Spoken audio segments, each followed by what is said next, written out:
All right, so this week the topic on the syllabus is the topic on the Texas legislature, but we have some information from the previous week's class session that we still need to get through.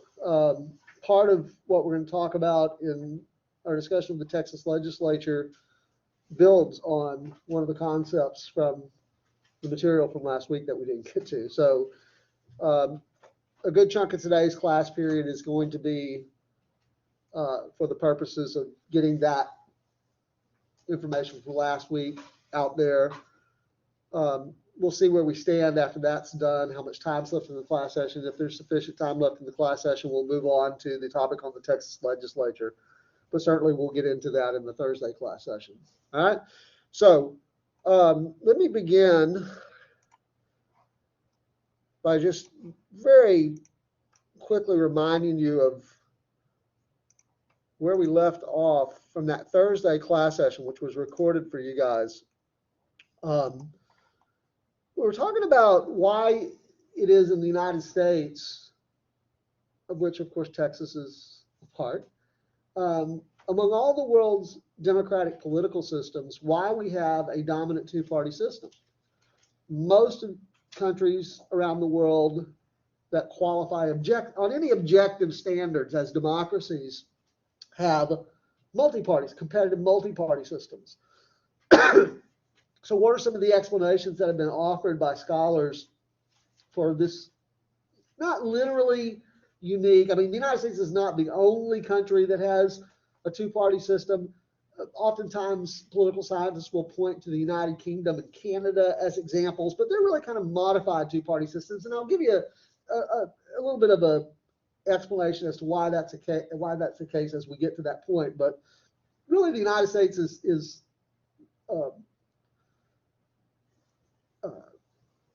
clearly a dominant two-party system. So, what possible reasons are for that? Why can't we just like wake up one morning, raise up the window, breathe in the fresh air and the sunshine and say, you know what, I'm tired of the Democratic Party and the Republican Party being the only real choices. Why can't we let's just start having, more political parties? Why is that really not something that can happen in the United States? Well, I don't remember how far I got with this discussion. I know I at least got through this first one. Okay, so those of you who did watch the video recording of that Thursday class session can help me out a little bit here. What did we say about this explanation? Some scholars will say that history is the explanation. Why do we have a dominant two-party system in the United States? Well, history explains that.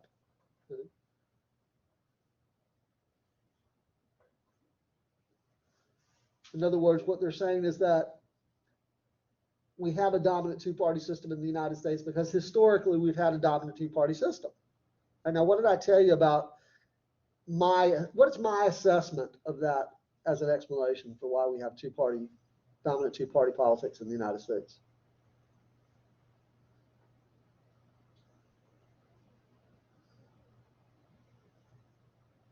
Anybody watch the video from Thursday's class session? It's harder and harder as the spring semester goes on. Right? So don't take your foot off the gas. You get a little bit of break next week, right? Spring break, kind of rejuvenate. Okay, but trust me on this. I've been around long enough to know that the energy gets sucked out of the spring semester, pretty quickly as the weather turns nicer and people's interests start turning to other things. So don't let that happen to you. Okay? Make sure you watch those Thursday videos, if for no other reason than you know that you're going to take a lecture quiz over that material. Well, I suggested that a historical pattern doesn't explain the existence of a historical pattern. Okay? It's really not a very good it's not really an explanation at all. To say the reason we have a dominant two-party system in the United States is because historically we've had a dominant two-party system. Although I went through that and I did illustrate that is true. It is true that if we look at the history going back really to shortly after the time that the Constitution went into effect, I think it's important for you all to understand that throughout American political history, going back really to, as I say, just a couple of years or a few short years after the Constitution went into effect. By the way, when was the Constitution written? 1787, okay, and was ratified and went into effect in 1789. And what I'm telling you is that by the 1790s, we have a party system in the United States. But it's important to understand that there's not a syllable in the Constitution about political parties. The word political parties doesn't appear in the Constitution. There's not even anything describing political parties or what their role will be in our political system. But they emerged very quickly. And it's true that from the very beginning, we had two-party competition. Originally, it was the Federalist Party and the Jeffersonian Republican Party. And, that was what the French political scientist Duverger would call a cadre party system. I made that distinction in last week's classes, a cadre party system. Okay? But then that was the first party system. But then very early on in the 19th century, by the time we get to the 1820s, certainly the 1830s, we have the second party system, which emerges in the United States, which is a mass membership party system during the Jacksonian era. And that featured two-party competition. And then as we move into the Civil War era, you have two-party competition. And then after the Civil War, down to the turn of the 20th century, dominant two-party competition. And in the 20th century, throughout the entirety of the 20th century, and now into the early part of the 21st century, we've had a dominant two-party system. Since the 1850s, the two dominant parties have been the Democratic Party and the Republican Party.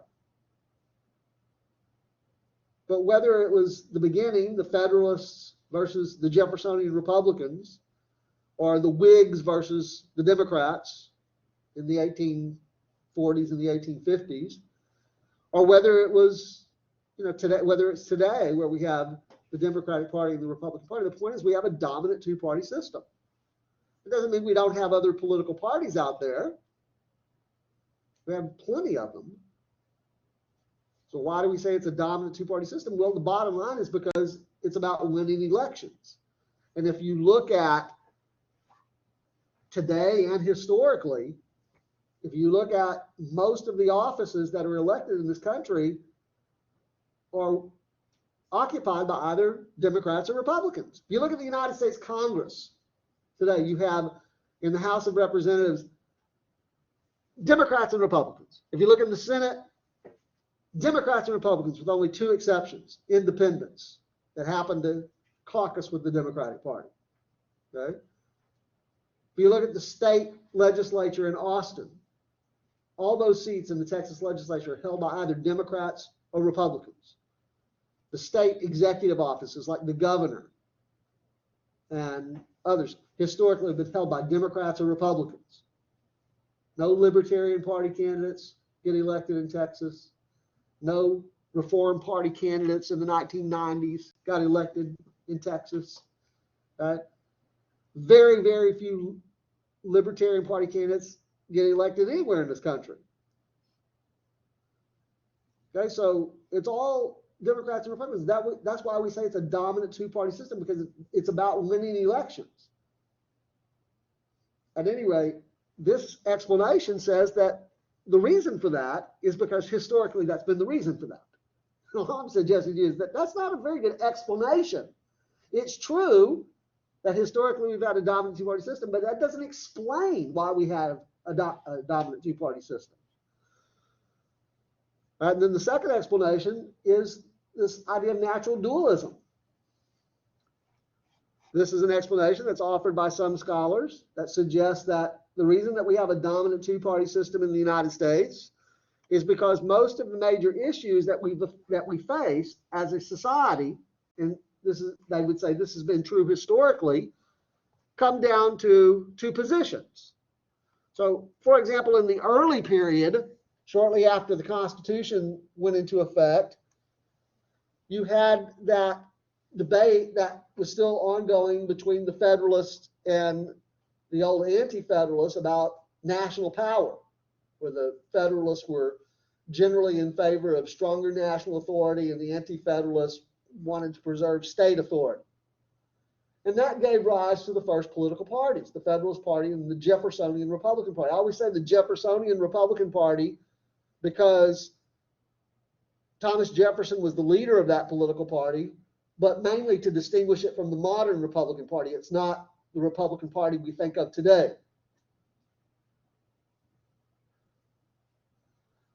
Okay, so everybody with me so far? What some scholars are suggesting is that in the beginning we had a two-party system because the major debate was over the nature of national versus state authority.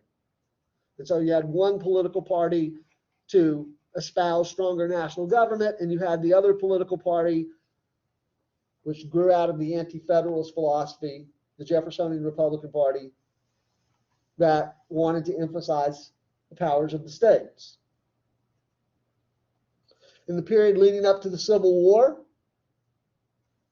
when the big issue was slavery, you had those who advocated for abolition, and you had those who wanted to maintain the institution of slavery. And as we moved into the period that the historians refer to as the Gilded Age, the debate was over the proper role of government in the economy, with some advocating laissez-faire policies and others advocating greater degree of government regulation. And as we go into the 20th century and into the 1930s during the Great Depression, you had those who supported the establishment of a welfare state and later the expansion of the welfare state. And you had those who opposed the establishment and expansion of the welfare state. More recently, going back to say the 1960s, certainly the 1970s, up to the current period, the debate has been more over social issues like abortion and the death penalty and gay rights and so on. And this argument says that most of those issues come down to either or. They're dualistic.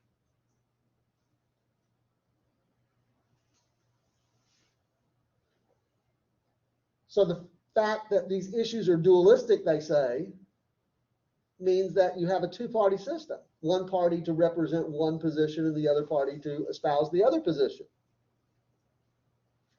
It's a pretty simple explanation. Unfortunately, it's really just not true. American politics is no more dualistic than the politics of any other country, including those that have competitive multi-party systems. Why would we think that there's something about politics in the United States that would lend itself to either or propositions, but not in those? Is it because we assume Americans are too dense to understand anything more than two sides of a coin? We're sophisticated enough that we can understand that there are all kinds of positions in between two extremes, right? It's not true, if we want to take one of these social issues, for example, it's not true that every person is either absolutely pro-choice or absolutely pro-life. In fact, most people take some sort of position in between an absolute pro-life position or an absolute pro-choice position, or on the death penalty, or whatever the issue is. And certainly if we go back to the the earlier periods. By post-material, I mean the issues are about more than just economic material considerations. For most of this period that we're talking about, there's a period in American politics where it was largely motivated by economic considerations. I mean, you did have social issues back then, but it's a question of what takes center stage, so to speak. We still have economic issues are still very important in American politics today, but a lot of times the social issues take center stage. So back during this earlier period where it was mainly about economic considerations, either or, one party to represent one and the other party to represent the other. But there are all kinds of, the reality is that there are all kinds of positions in between laissez-faire and total government regulation. There are all kinds of positions in between. So that's not true. It's not naturally dualistic. And it's also not true that one party represents one position and the other party represents the other position. We've had, believe it or not, pro-choice Republicans, and pro-life Democrats.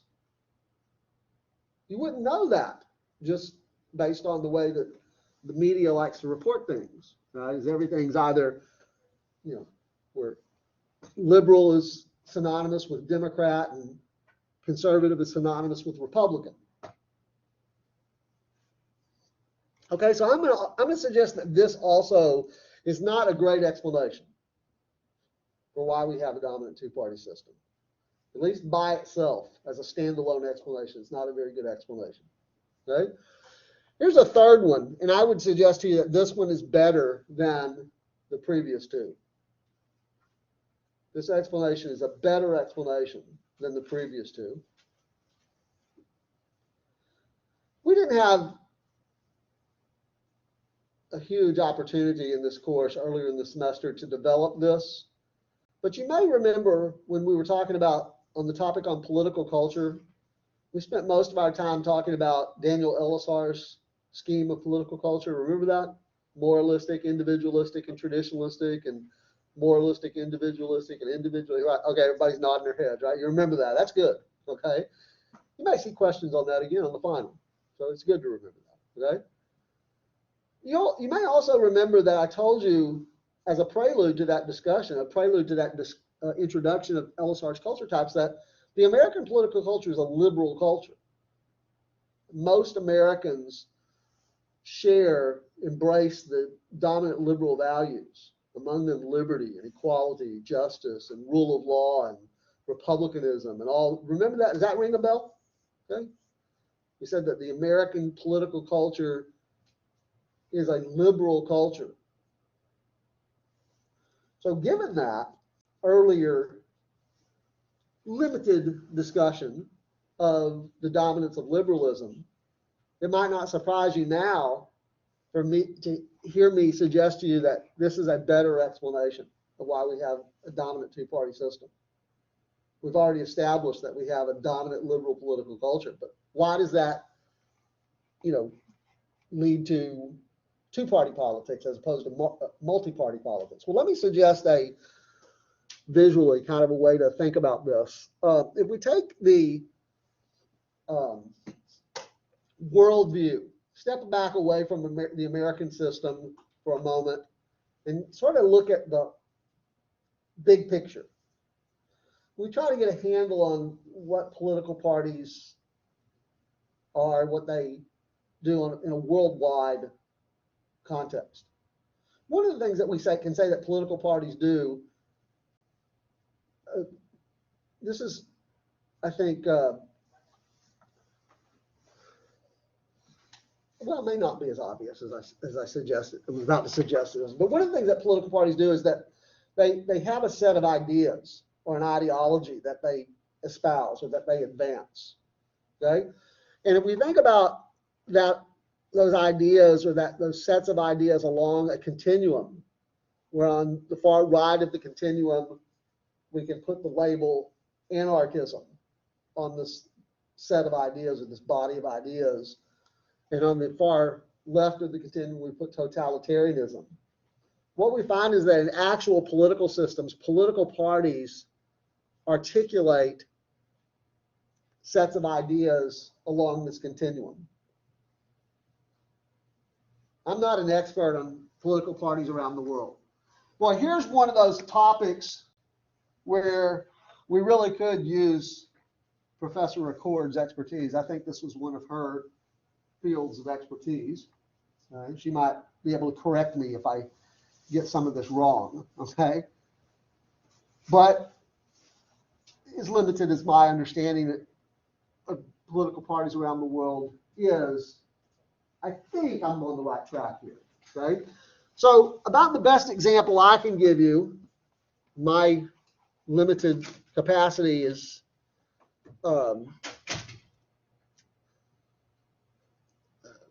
knowledge based on these political parties and what they espouse. About the best example I can give you of a actual political party that espouses anarchist ideas is the Libertarian Communist Party of France. And then as we move to the left along that continuum, I have the Freedom Party of Canada, the UK Independence Party, the American Libertarian Party. As we move more and more to the left, the Labour Party of the United Kingdom, the New Democratic Party of Canada, and then finally we get down here to the totalitarian end on the left. An example would be the Communist Party of North Korea. Okay, so everybody with me so far? That the basic idea that I'm suggesting here is that in the real world, political parties espouse ideologies. They're based on and they attempt to advance ideologies. Now, liberalism, as the dominant system of political thought in the United States, really occupies the middle of the continuum, this space right here. Okay, I can get this to work, right? So, where would we put the American Democratic Party and Republican Party? Where would we put these two political parties? Well, I suggest to you that we put both of these parties in the middle, because both of them really espouse, advance, advocate, embrace, whatever verb is appropriate there, liberal values.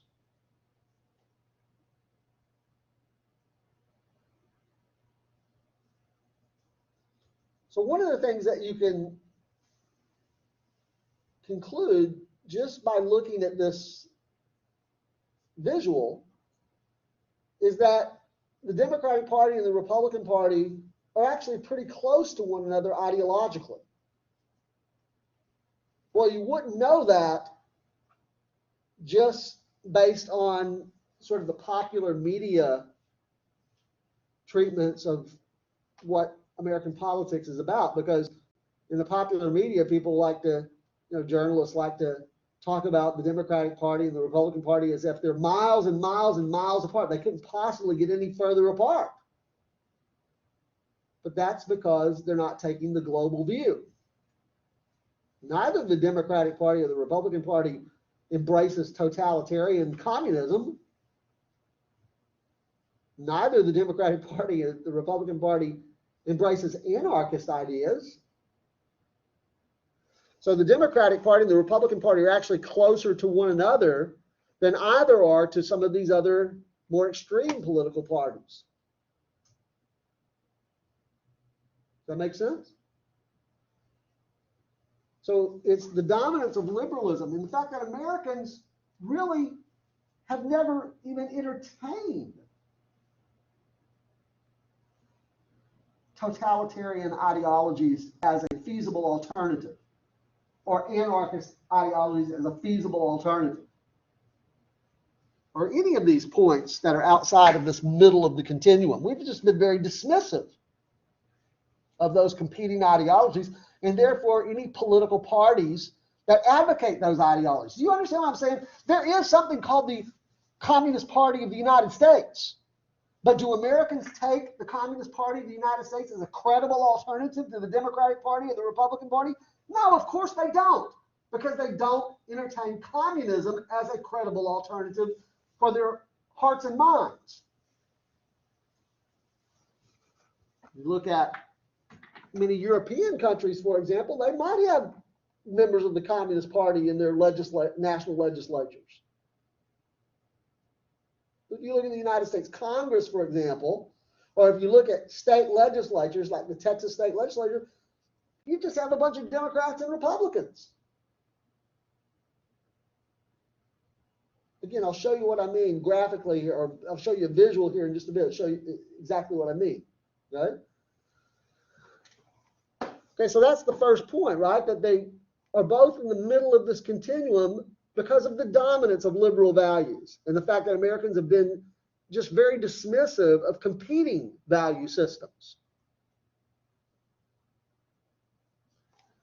And there really, therefore, is not that much distance between the two, at least for most of our history.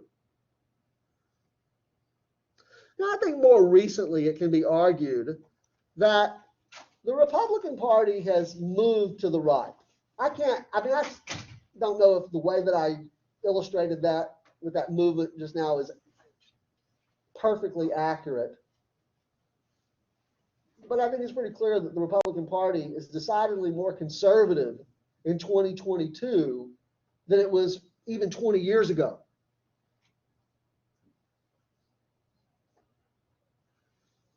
And I think that movement really began around 2006, 2007, 2008. By the time we get to 2008, 2009, 2010, it's very noticeable. Manifest initially as just so much opposition among conservative Republicans to Barack Obama's presidency. But it continued in the last decade under Donald Trump.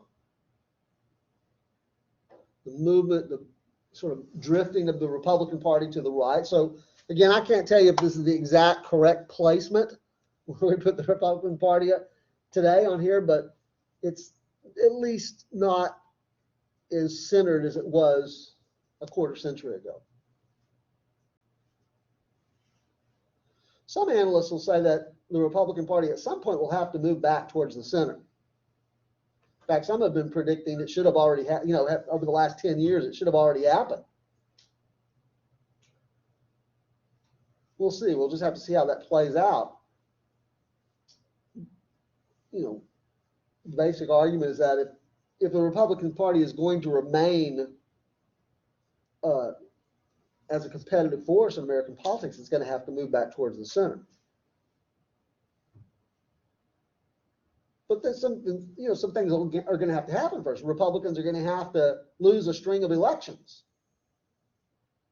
Presidential elections, congressional elections, for example, at the national level.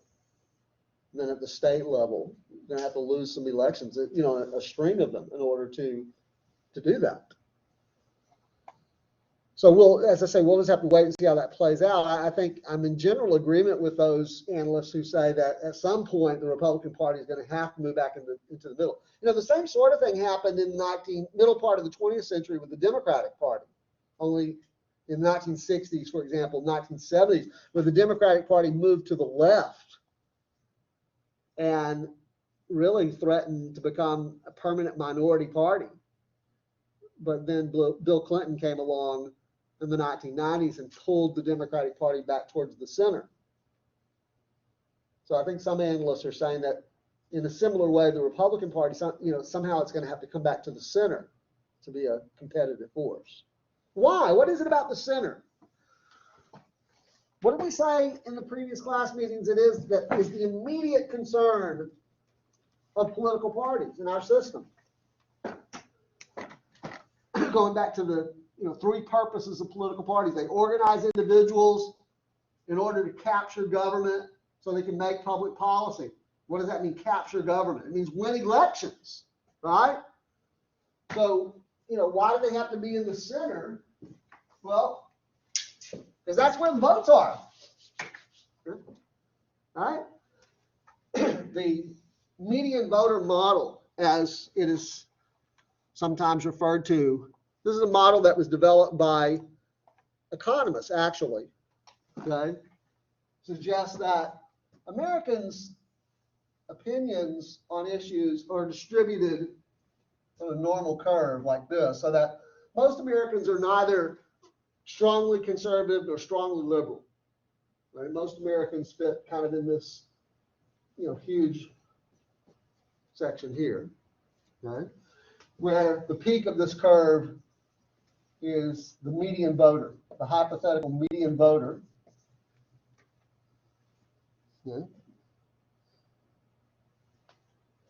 Now in primaries, okay, remember the distinction that we've made previously between primaries and general elections, right?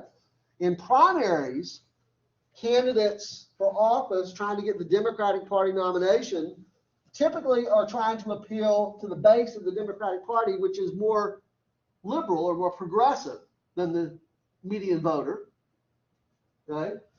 And candidates who are seeking the Republican Party's nomination for whatever the office is, typically are trying to appeal to voters that are more conservative than the median voter. That's what you have to do in order to get the nomination. That's what this model suggests, right? But then as you move to the general election, once they have the nomination, when we go into the general election campaign, they start moderating their positions on issues in order to appeal to the median voter, because they recognize that that's where the votes are. You're going to appeal to all those independent voters. If you're going to appeal to all those sort of weak Democratic voters and weak Republican voters, which make up the largest chunk of the electorate, you're going to have to moderate. You can't be as ideological. And there's a lot of evidence to support this theory, this model of how candidates behave. So that's why I say that in taking a long-term view, if the Republican Party, which clearly has been pulled to the right over the last 20 years or so, if they're going to continue to be a competitive force in American politics, they're going to have to appeal to the median voter, which means moderating their position. That's why I started to say some analysts have predicted that the Republican Party, if it continues to take these ultra-conservative positions on issues, then it's going to alienate voters and become a permanent minority party. That hasn't happened yet. Some analysts have already should have happened, right? But there's a lot of things going on there that might help us understand that and put that aside. Okay, questions about this? So we have this explanation that says, we may go through periods of time where one party moves to the left, another period of time where the other party moves a little bit to the right. But over the long haul, they're in this middle of the continuum. And that's why we have a dominant two-party system. And so the more astute among you may be wondering, well, if they're both embracing, advocating, advancing liberal ideology, liberal values, why do we have two? Why don't we just have one? Well, remember, one of the very important values of liberalism is competition. And nowhere is that competition more desirable than in the political process. So you have to have at least two political parties to foster competition. That would be consistent with liberal values. Okay. No reaction means that I can move on to next one, right? So that's a little bit better than the previous two. Okay, but it's not the best. The best explanation on my list, and I think most political scientists would agree, is the fact that we have distinctive electoral arrangements in the United States. Why does the United States, among all the world's democracies, why is it that Sweden and Germany and France and Italy and Spain and India and Israel and Japan and South Korea and Australia and New Zealand, almost every other country on the face of the earth that we can objectively describe as democratic has a competitive multi-party system? Why does the United States have a dominant two-party system? Well, one very compelling explanation is that it's because we have distinctive electoral arrangements. Our elections are set up differently. In particular, we have the concept of single-member districts and plurality elections. Both of these go together. These are closely interrelated. Single-member districts and plurality elections. So very briefly, what do we mean by a single-member district? A single-member district is an arrangement where one person is elected to represent a specific constituency. I'm going to say that again. A single member district is an electoral arrangement where one person is elected to represent a particular constituency, a particular group of people, usually based on geography. And almost all offices, there are some exceptions, but most offices in the United States, that includes Texas, are elected on the basis of this concept of a single member district. The United States Congress, particularly the House of Representatives. Anybody know how many members there are in the United States House of Representatives? Throw a number out there. The worst that can happen is I can say, nope. You can play that Price is Right game, you know, where you throw a number out there and I go higher, higher, higher, lower, lower, higher, higher, right, right. Put you on the clock and see if you can get it in 15 seconds. Somebody throw a number out there. How many members in the United States House of Representatives? How many? Higher. Higher. Higher. Lower. 435. We would have honed in on it eventually. 435 members of the United States House of Representatives. Okay? If I had a map of the United States, I have one somewhere in my files. I'm not going to dig it up. Okay? Imagine a map up there on the screen that shows the United States. How many congressional districts, how many U.S. House districts would there be on that map if it showed the boundary lines of the congressional districts? Play the same game? Or do you want to just get it right based on this concept of a single member district? 435. 435 members of the House of Representatives. Each one of them is elected to represent a particular constituency, a particular district. So that must mean there are 435 districts. 36 of those are in Texas. 55, I think, are in California. 1 in North Dakota. So it's based on population, right? How population is distributed across the country. But you understand the point that I'm making is like, anybody know who the individual is that's represented to represent the district that Sugar Land is a part of? The 22nd Congressional District from Texas. Anybody know who the person is that represents this district? Wasn't it Pete Olson? Did he retire? He did. He was formerly. Who is the current one? That's good that you remember Pete Olson. The new guy has already served is almost finished with his first term. He's running for a second term. You're going to kick yourself when I tell you because I know you've heard the name. Troy Nehls, the representative. Okay? But he's only one of 435. Right? So there's 434 other districts out there with one person elected to represent that district. The president is elected from a single member district. What's the president's district? Not a trick question. Who does the president represent? Presumably.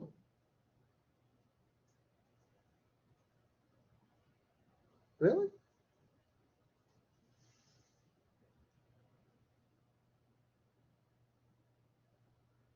Just people from Delaware? Because President Biden is from Delaware? So say it. Who is the president's constituency? No. Includes people who live in Washington, D.C. Who does the president represent? Presumably. I mean, I'm just trying to get you to say all Americans. The entire country is his district, right? The governor of Texas is elected from a single member district. People of the state of Texas. So again, most offices, there are some exceptions, but most offices in this country are elected on the basis of this concept of a single member district. There's only one person that occupies the office, and their job presumably is to represent that district.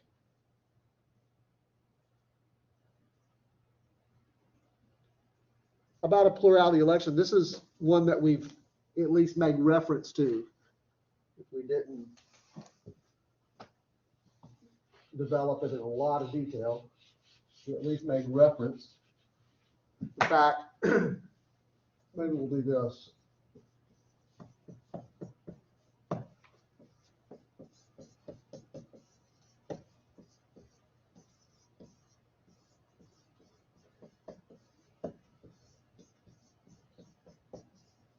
So what's the difference between these two?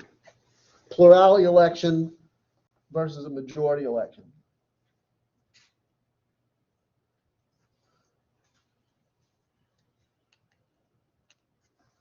Maybe it's easier to start here. What is the requirement to win a majority election? Say it again? At least half plus one. That's a simple majority. Now, what's a plurality?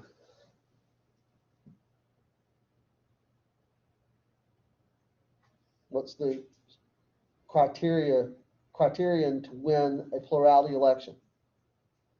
You're a candidate running for office. I'll be the most votes. Got to get the most votes. That may or may not be a majority. This is sometimes called a first past the post system.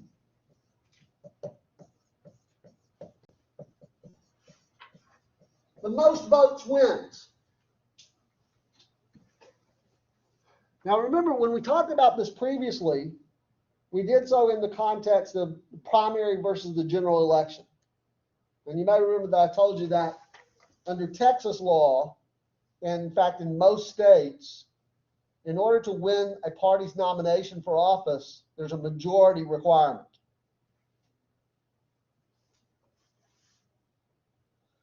But in the general election, it's just a plurality. So now why does that foster two-party politics? Why is that an inducement to two-party politics? Or maybe, if you prefer, why does that discourage multi-party politics? Well, here's a hypothetical for you. In a system based on single-member districts and plurality elections, we have an election, and the candidate for Party A gets 26% of the vote. The candidates for Party B and Party C each get 25% of the vote, and the candidate for Party D gets 24% of the vote. We're talking about the general election here. Maybe this is a race for United States House of Representatives, one of those 435 districts. Okay? Who wins? In a system of plurality elections, single-member districts. The candidate for Party A wins because the candidate for Party A won the most votes. Not even close to a majority, barely got a little over a quarter of the vote, but still more votes than any other candidate, first past the post. That leads to a winner-take-all situation, right? Where this candidate getting barely a quarter of the vote gets 100% of the seat. You can't divide this seat up among these candidates. It's a winner-take-all thing.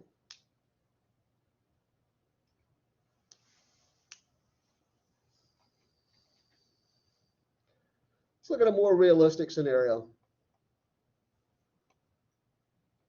This is probably closer to what you would get in an actual election in this country, in Texas as well. You know, maybe if you want to put actual political party names on these, that's, you know, Democratic Party, Republican Party, Libertarian Party, Constitutional Union Party, something like that, right? Barely 2% of the vote for either the Libertarian Party or the Constitutional Union Party. In fact, most of the time, these third-party candidates are getting less than 1% of the vote. So 2% is a lot, actually, for a third-party candidate, okay? But it may mean that enough of the vote goes to those third-party candidates that neither the Democratic Party candidate nor the Republican Party candidate gets a majority. but they still got a plurality, right? So in this scenario, the candidate for party A still wins, but still didn't get a simple majority.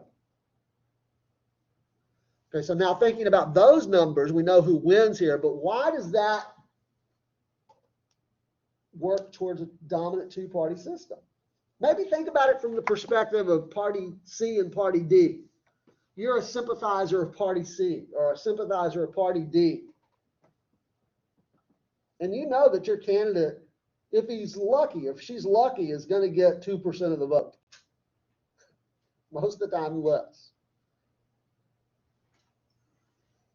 Remember the graphic I showed you where, well, if you didn't watch the video, I guess you don't, but there was a graphic that I showed of the timeline of American party systems, and most of those minor parties pop up and then they go out of existence very shortly thereafter. One of the most recent examples I can give you in the 1990s was the Reform Party. The Reform Party, which ran a candidate for president named Ross Perot, a Texas billionaire, who actually did pretty well for a third-party candidate for president. In 1992, got 20% of the vote nationally, which is it's unprecedented for a third-party candidate, but still won no electoral votes. And in 1996, didn't do as well as he did in 1992, but still did pretty well. I think got about 11% of the vote nationally, or maybe 12%, something like that, but still no electoral votes. So it didn't take very long for the Reform Party sympathizers, people who became, sort of jumped on the Reform Party bandwagon, to figure it out. They're never going to get their candidate elected to office. So what is their incentive? What are they more likely to do? If they want to have some impact on the political process, they may be better advised to work through the channels of one of the two major parties. Maybe, for example, like the Tea Party people seem to figure out. By the way, the Tea Party people back in 2006, 2007, 2008 wasn't an actual political party. It was a faction within the Republican Party. But I think they figured it out, that if they went their own way, right, if they formed their own political party, like a completely separate political party, they would probably go the way of all these other third parties that we've seen historically. But they maybe figured out that it was better for them to just internally affect the nomination of candidates by the Republican Party. And I think that's, again, why the Republican Party initially, in that period, a decade or so ago, began to drift to the right.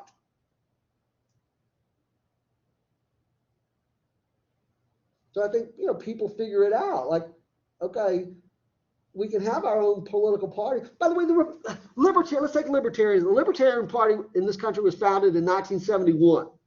Okay? So it's been around for a little while. Okay? And I know a few libertarians. I've had a few friends who are libertarians. And they're not stupid people. They're not morons. They understand that libertarian candidates are never going to get elected to office, except in a very rare circumstance, like just some weird circumstances where somehow a libertarian manages to win an office. But there aren't going to be very many of them. Okay? So I wonder why they continue to have their own separate political party. Well, I think for them it's about the ideas of the Libertarian Party, that they know they're not going to win, but it's more important for them to, promote those ideas. So, maybe that's the way to think about it, is to sort of think about it from the perspective of these people here who are never going to get their candidates to elected to public office. So it may be more practical for them if they're not ideologues like libertarians, if they're more practical orientation of, they want to have some influence, then it may be smarter for them to work through the channels of one of the two major parties who can win offices.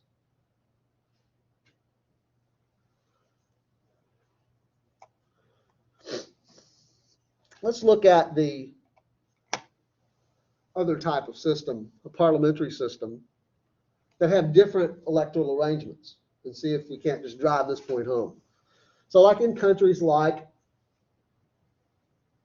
France and Germany and Sweden and Israel and Japan and Australia and Denmark and New Zealand and most of these other democracies that have parliamentary systems, they don't have single member districts and plurality elections. No, they have something that they call proportional representation. So here is a hypothetical election result where party A gets 46% of the vote, party B gets 45% of the vote, party C 5%, party D 4%. Okay. The idea of proportional representation is that they get in government, in the parliament, they get a percentage of the seats that is proportional to the votes that they got in the election. So party A gets 46% of the seats, party B gets 45% of the seats, C 5%, D 4%. So these people down here who identify with party C and party D know that they're going to get at least some representation in government. There's some incentive there, isn't there, for them to be separate political parties, to maintain a separate party organization, a separate party structure.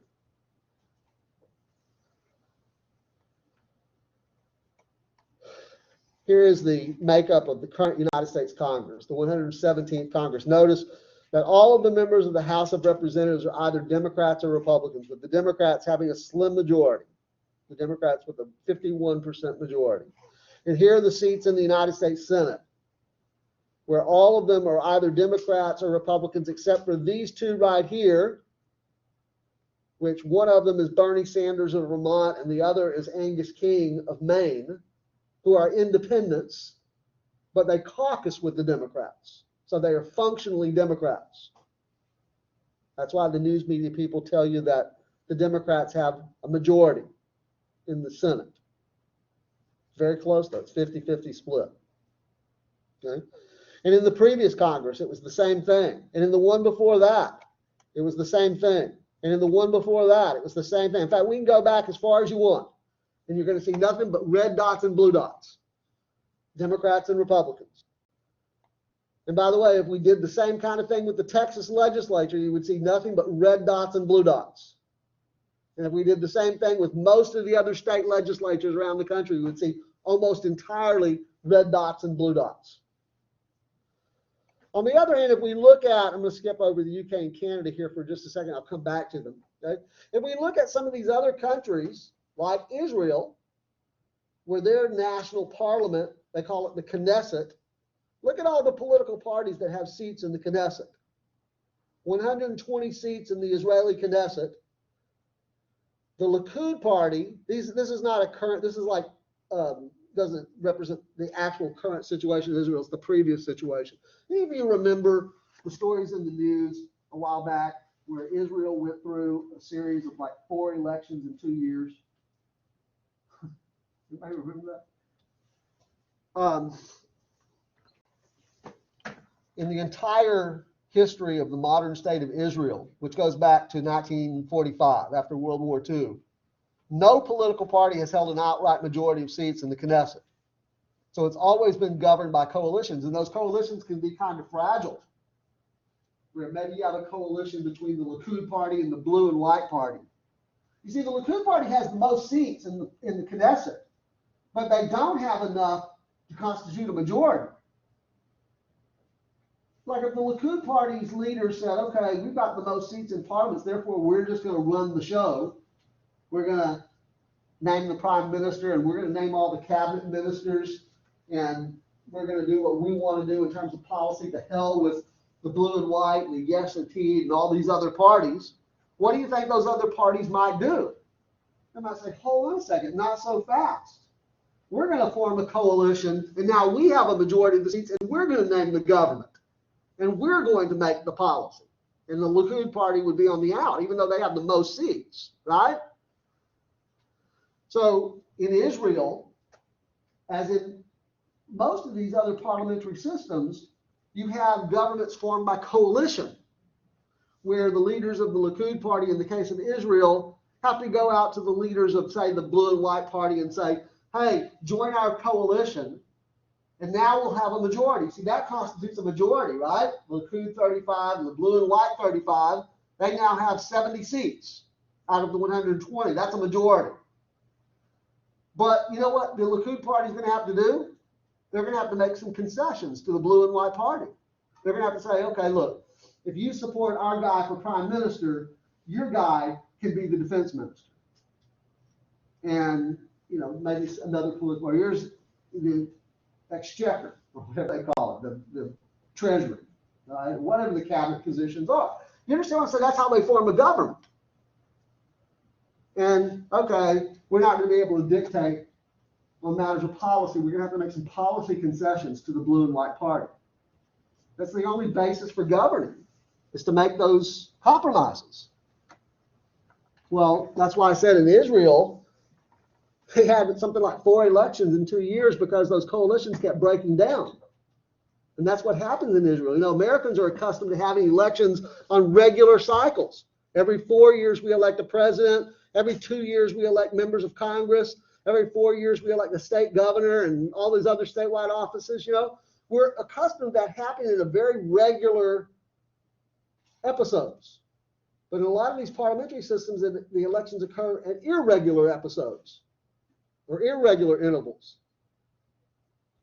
because these coalitions sometimes fall apart. And that's true in Israel. It's true in most of these other. Here's the seats in the Danish parliament. Look how many political parties have seats in the Danish parliament. They call it the Folketing.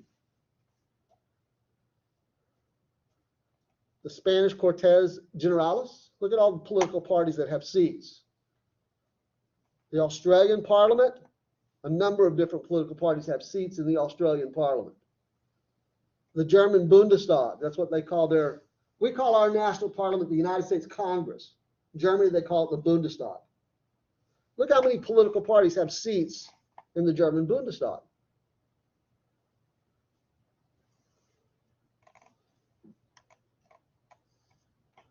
Now, why in these countries do you see so many political parties having seats? Well, it's because of this basis for elections.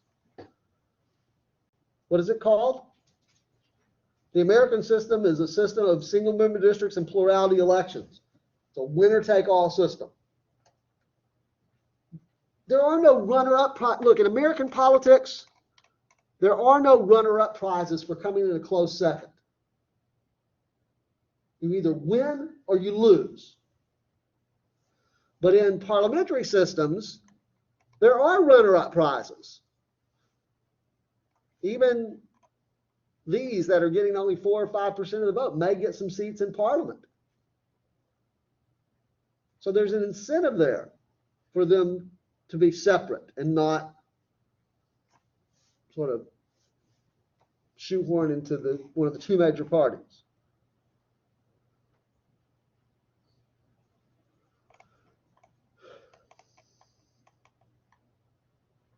You all don't seem very impressed. I'm disappointed. I didn't impress you with that.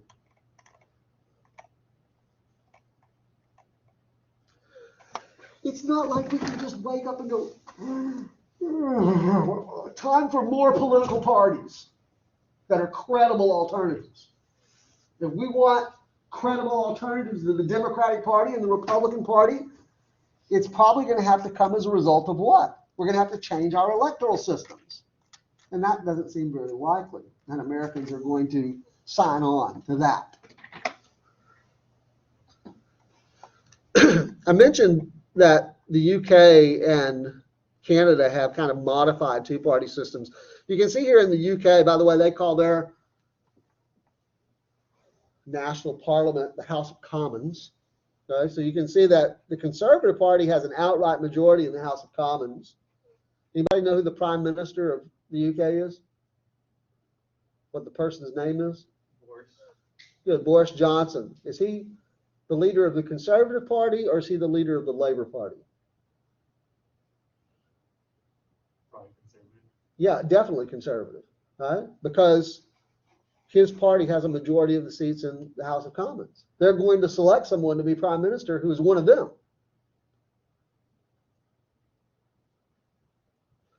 Here's Canada. Justin Trudeau is the prime minister, a name that's been in the news a little bit recently. Maybe some of you have heard it. Justin Trudeau is the leader of which party, do you think? The Liberal Party, right? So you do have these other political parties that have some seats in the Canadian Parliament, but most of the seats are either conservatives or liberals. So that's why I would say a modified two-party system.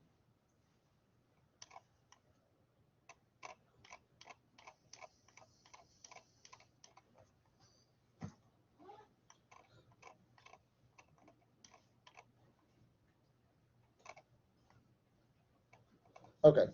Tell you what, let me finish up today's discussion with this, because this is what we're going to build on for the topic on the Texas legislature. I don't think I got into this previously with the Thursday class meeting. So whether we're talking about the Democratic Party or whether we're talking about the Republican Party or any of the minor parties in the United States, for that matter, I think this would probably hold for political parties in most democratic countries. What is a political party? What does it consist of? Well, this little visual representation suggests that there are three components of any political party. And it doesn't really matter where we start, on which vertex of this triangle we start. I'm going to start up here. This is just my convention to start up here. So we've got the party and the electorate. What do we mean by the party and the electorate? We're just referring to all the voters out there that identify with the political party. So in the United States, in Texas, all those people who think of themselves as Democrats, all of those people who think about themselves as Republicans, and who may, in a more or less consistent way, vote for their party's candidates. That's the party and the electorate. It's the most passive part of the party. I like to think of them as consumers, right? They're kind of like consumers in a market that are shopping around for toothpaste. When they look at the qualities of each brand of toothpaste and they make a decision to buy this brand of toothpaste or that brand of toothpaste. Voters are looking around at the candidates, the qualities that they have, what they have to offer, and they are voting for, they're buying this candidate or that candidate. And sometimes there are people out there who vote, like the number one quality that they're looking for is the party identification. Is this person, if this person thinks of themselves as a Republican, is this candidate a Republican? That's like, for some voters, that's it, that's everything, right? More independent voters tend to look for other kinds of qualities. But as I say, it's really the passive component of the consumer base is really the best metaphor I can come up with. The party organization consists of all the individuals who hold offices within the party organization, within the,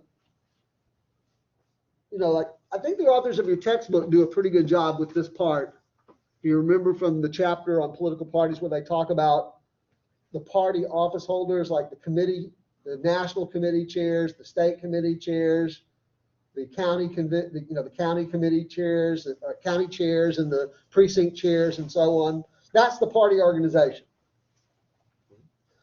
And then the party in government, and this is the piece that's going to be real key for us as we talk about the Texas legislature in Thursday's class meeting. The party in government is just the people it consists of the people who are elected to governmental office under the party's label.